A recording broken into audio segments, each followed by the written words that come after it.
2 Pedro 2 El ascenso y la caída de los falsos maestros. A. Datos acerca de los falsos maestros. 1. La presencia y trabajo de los falsos maestros. Pero hubo también falsos profetas entre el pueblo, como habrá entre vosotros falsos maestros, que introducirán encubiertamente herejías destructoras, y aún negarán al Señor que los rescató, atrayendo sobre sí mismos destrucción repentina.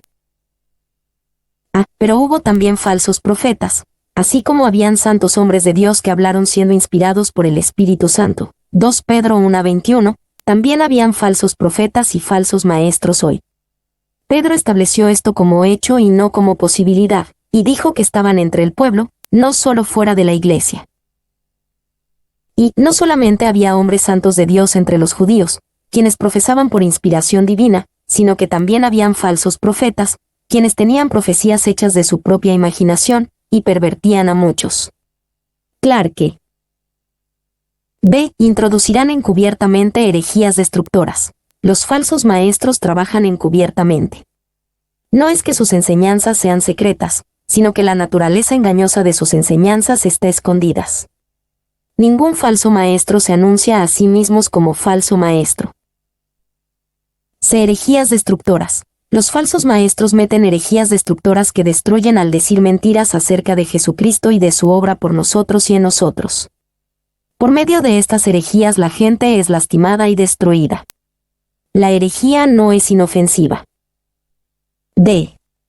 Y aún negarán al Señor que los rescató. Los falsos maestros niegan al Señor que los rescató.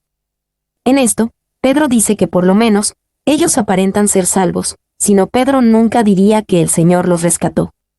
Al mismo tiempo, son maestros falsos y destructivos. Y aún una persona que parezca tener un caminar piadoso y una relación con Jesucristo puede traer herejías destructivas. A menudo, el peor daño es hecho por hombres buenos que enseñan mentiras. Sus mentiras son aceptadas mucho más fácilmente por el carácter de buen hombre. Trayendo sobre sí mismos destrucción repentina. Los falsos maestros son prometidos con destrucción repentina, aunque no son juzgados lo suficientemente rápido en la opinión de muchos. 2. La popularidad de los falsos maestros. Y muchos seguirán sus disoluciones, por causa de los cuales el camino de la verdad será blasfemado. A muchos seguirán sus disoluciones. Esto nos recuerda que los falsos maestros pueden ser populares.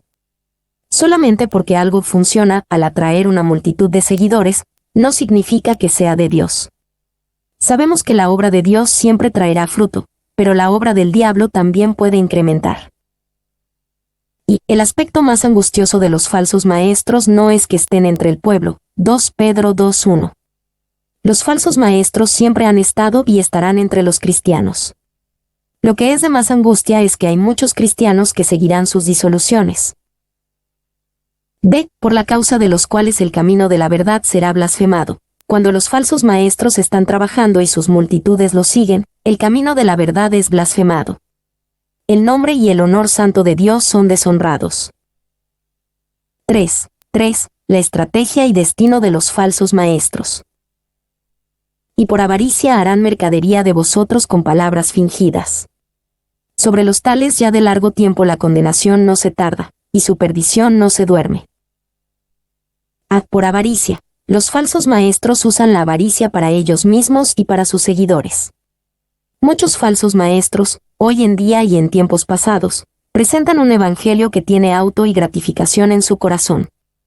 Todo esto es presentado con palabras fingidas, porque la enseñanza falsa nunca se anuncia a sí misma. B. La condenación no se tarda, y su perdición no se duerme. Pedro nos asegura que los falsos maestros sí serán juzgados. Aunque parezca que están prosperando, su juicio no tarda. La ira de Dios se derramará en ellos aunque aún al permitir que continúen, así acumularán más y más condena y dureza de corazón para sí mismos. B. Dios sabe cómo tratar con los justos y con los impíos. 1. 4-6. Los impíos serán juzgados.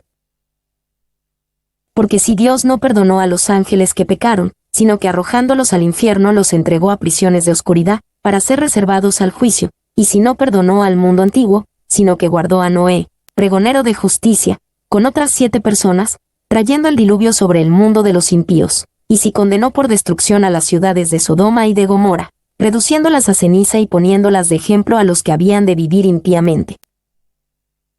Si Dios no perdonó a los ángeles que pecaron, Dios juzgó a estos ángeles malvados, poniéndolos en prisiones de oscuridad.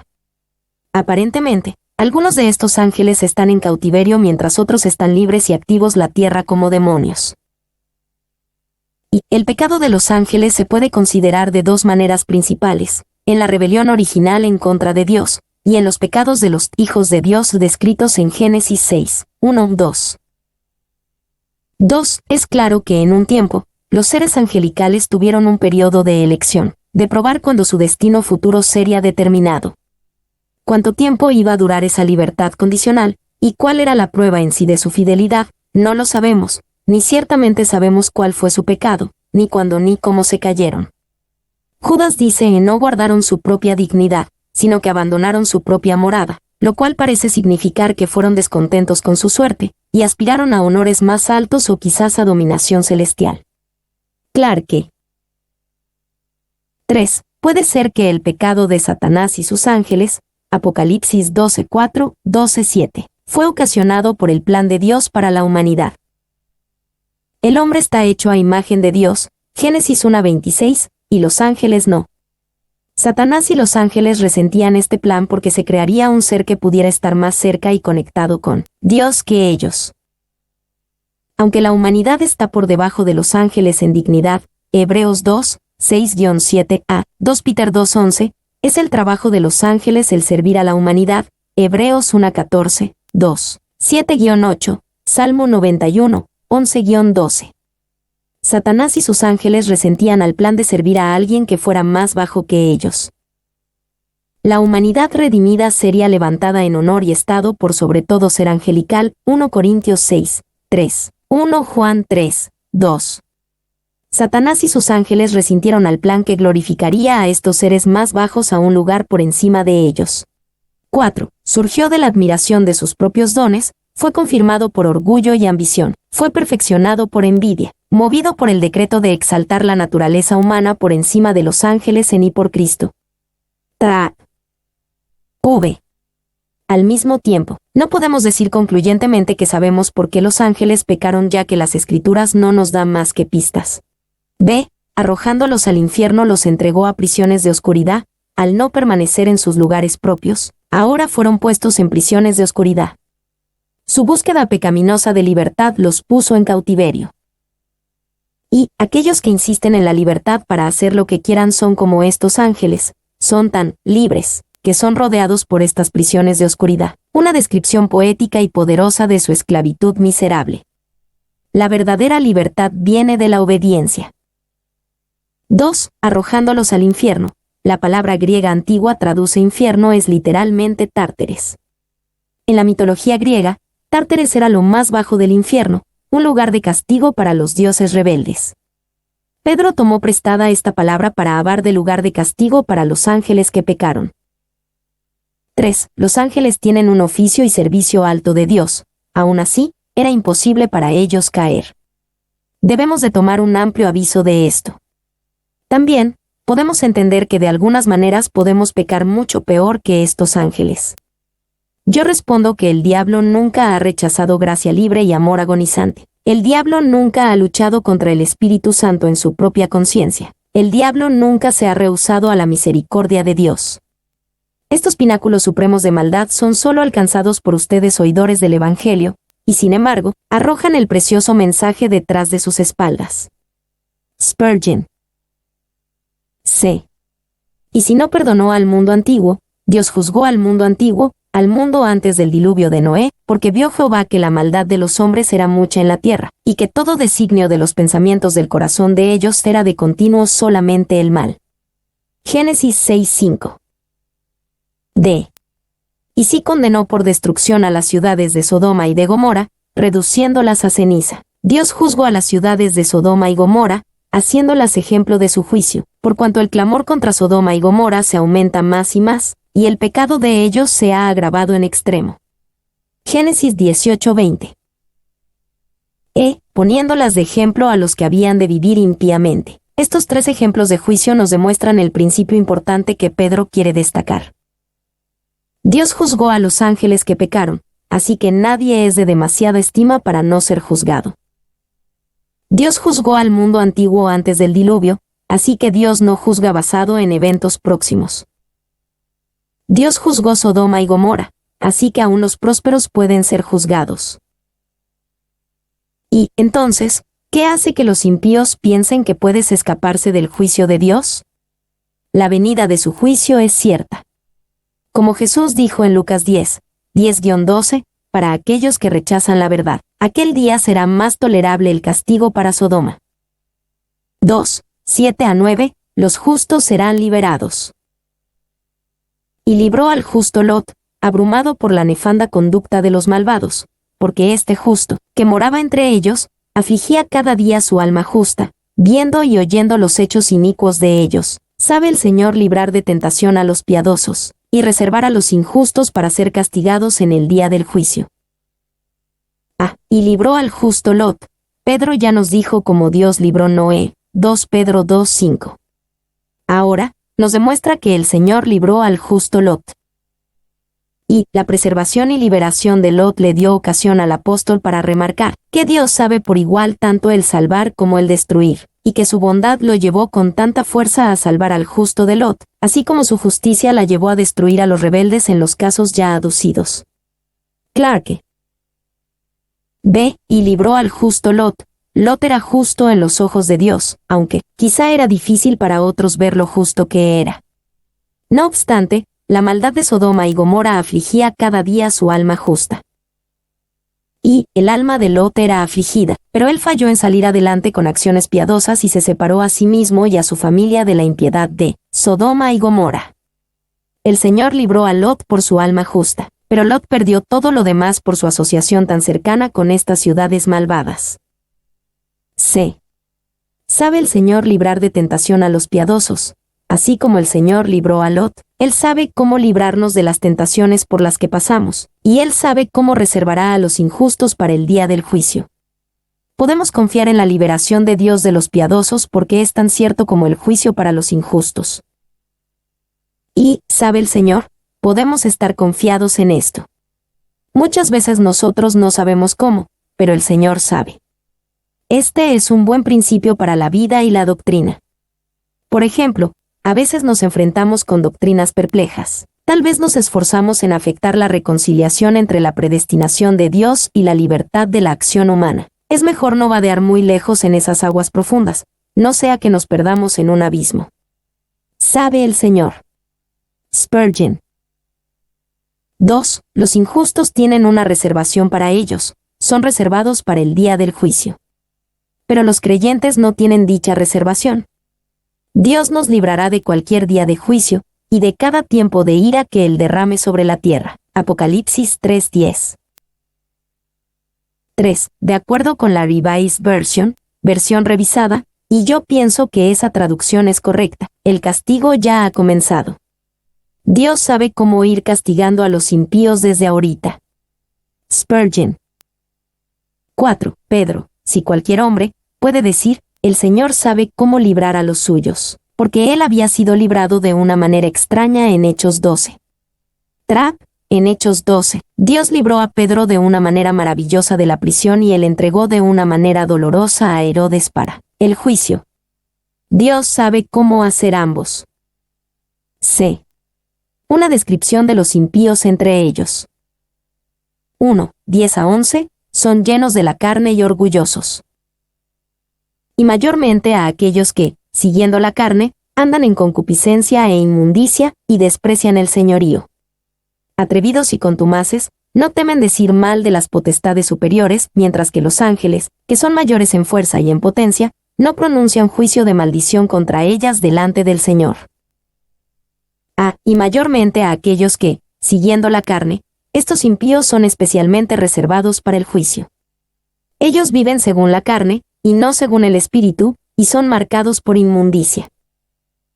B. Atrevidos y contumaces. Estos impíos son orgullosos, despreciando a la autoridad. En su atrevimiento incluso hablarán mal de los poderes espirituales, Satanás y sus demonios, de los cuales los mismos ángeles no hablaban mal, sino que los ángeles los reprendían en el nombre del Señor. Y mucho de lo que pasa debajo del nombre de guerra espiritual demuestra este tipo de orgullo y presunción. Mientras reconozcamos nuestra autoridad en Jesús, podemos ver que solamente en Jesús podemos tenerla y dejamos al juicio de maldición para Dios solamente. C. Mientras que los ángeles, que son mayores en fuerza y en potencia, no pronuncian juicio de maldición. Aquí Pedro contrasta el comportamiento de aquellos que siguen la carne con los ángeles, obviamente con ángeles fieles. Los ángeles fieles no calumniaron ni exageraron en lo que decían ni en cómo representaban a los pecados de los demás, y los que caminaban según la carne sí. 2. 12-13a. Su condenación espiritual está sellada. Pero estos, hablando mal de cosas que no entienden, como animales irracionales, nacidos para presa y destrucción, perecerán en su propia perdición recibiendo el galardón de su injusticia, ya que tienen por delicia el gozar de deleites cada día. A. Como animales irracionales, como funcionan conforme a la carne, y no el espíritu, son como animales. Solo son aptos para la destrucción, nacidos para presa y destrucción, y son ignorantes.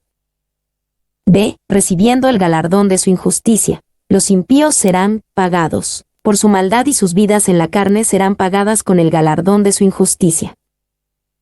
Y lo que estos hombres malvados, quienes están molestando a la gente de Pedro, estaban haciendo, era decir que ellos amaban y servían a Cristo, mientras que las cosas que enseñaban lo negaban por completo. Barclay. 3.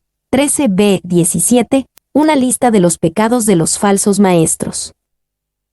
Estos son inmundicias y manchas, quienes aún mientras comen con vosotros, se recrean en sus errores. Tienen los ojos llenos de adulterio, no se sacian de pecar, seducen a las almas inconstantes, tienen el corazón habituado a la codicia, y son hijos de maldición, han dejado el camino recto, y se han extraviado siguiendo el camino de Balaam hijo de Bie, el cual amó el premio de la maldad, y fue reprendido por su iniquidad, pues una muda bestia de carga, hablando con voz de hombre, refrenó la locura del profeta. Estos son fuentes sin agua, y nubes empujadas por la tormenta, para los cuales la más densa oscuridad está reservada para siempre. A. Se recrean en sus errores. Estos falsos maestros impíos son de una presencia peligrosa y corruptiva en el cuerpo de Cristo, no solamente engañando a otros sino a ellos mismos también. Y la palabra dada aquí por disturbios, recrean, viene de una raíz que significa quebrar, porque no hay nada que rompa y emascule las mentes de los hombres como el disturbar y deleitar. El lujo saca los espíritus del hombre y lo disuelve. B. Tienen los ojos llenos de adulterio, su corazón está en la carne, y sus ojos en el adulterio, tanto espiritual como sexual. Se aprovechan de los inestables para que se unan a sus caminos, seducen a las almas inconstantes. Y, literalmente, Pedro escribió que sus ojos están llenos de una mujer adúltera. Ellos desean a todas las chicas que ven, miran a cada mujer como a una adúltera potencial. Brain. C. Tienen el corazón habituado a la codicia, están equipados, pero no para el ministerio, solo para ganancia egoísta. Realmente son hijos de la maldición. Todos entrenamos nuestro corazón para algo, ya sea que lo entrenamos en la codicia y la lujuria, o en la piedad. Y la metáfora es tomada de agonista en los juegos griegos, quienes se ejercían en esas mismas hazañas, tales como luchas, boxeo, correr, etc., en los cuales se proponían competir en los juegos públicos. Estas personas tenían sus corazones educados en las prácticas nefastas. Ellos se habían ejercitado a sí mismos hasta que eran expertos perfectos en todas las artes de seducción, sobrepasando a todo tipo de fraude. Clarke. D. Siguiendo el camino de Balaam, eran como Balaam, quien fue culpable del pecado más grande, guiar a otros al pecado, y para su propia ganancia. Balaam tuvo que ser reprendido por una muda bestia de carga porque no oía a Dios. Estos son fuentes sin agua. Estos falsos maestros impíos están vacíos, tan inútiles como fuentes sin agua y como nubes que solamente traen oscuridad, y no lluvia que nutre. 4. 18-19. El encanto de los falsos maestros. Pues hablando palabras infladas y vanas, seducen con concupiscencias de la carne y disoluciones a los que verdaderamente habían huido de los que viven en error, les prometen libertad, y son ellos mismos esclavos de corrupción. Porque el que es vencido por alguno es hecho esclavo del que lo venció. Hablando palabras infladas y vanas. El mensaje de los falsos maestros impíos está vacío de contenido espiritual verdadero, a pesar de que está inflado de palabras grandes. Es atractivo a las concupiscencias de la carne en su audiencia, al igual que a sus seguidores quienes querían pan de Jesús, pero no querían al mismo Jesús. Juan 6, 25-27, 6, 47-66. Les prometen libertad, y son ellos mismos esclavos. Ellos prometen libertad, pero la libertad nunca puede ser encontrada en la carne, solamente en el Espíritu de Dios. La libertad no se encuentra en lo que Jesús nos puede dar, sino solo en Jesús mismo. Cuando buscamos la libertad de la manera equivocada, nos volvemos esclavos de corrupción, decadencia y muerte. Es hecho esclavo del que lo venció. El ser vencido por la carne y los falsos maestros, te hace esclavo de ambos. 5, 20-22, el peligro de caerse e irse detrás de los falsos maestros. Ciertamente, si habiéndose ellos escapado de las contaminaciones del mundo, por el conocimiento del Señor y Salvador Jesucristo, enredándose otra vez en ellas son vencidos, su postrer estado viene a ser peor que el primero.